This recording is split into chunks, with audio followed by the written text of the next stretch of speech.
Fantastico. Un grande uomo. Serietà e concretezza. Io rispondo professionalità. Aggettivi che sono già una risposta al nostro sondaggio che proponeva una semplice domanda iniziale. E se diciamo Luca Zaia? Un nome e cognome che è entrato nell'ideale delle persone, non solo come sinonimo di buon politico, ma soprattutto di leader capace di guidare il popolo in un mare in tempesta per portarlo sano e salvo in porto.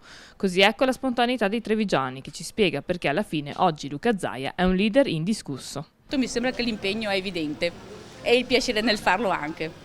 Sicuramente si è impegnato parecchio in questo periodo, non possiamo negarlo, si è dato molto da fare per il territorio. Ed è stato bravo a gestire questo periodo di emergenza. Mi piace il fatto che Luca Zaia sia una persona comunque a modo, a portata di tutti, quindi ci si può parlare, ci si può dialogare, è presente un po' ovunque. Sì, si è dato tanto da fare in questo periodo. Un leader quindi coerente che piace anche a chi non la pensa come lui. Poi mi sembra che come politico abbastanza coerente, che è una cosa che manca molto ai nostri politici, insomma. Non condivido la sua idea politica, però devo dire che in questo periodo si è comportato bene, cioè io sono soddisfatta. Sono bolognese di estrema sinistra. Un elemento positivo, è un leader del Veneto, fa il suo lavoro abbastanza bene, siamo soddisfatti. Un capopopolo quindi come ne nascono pochi.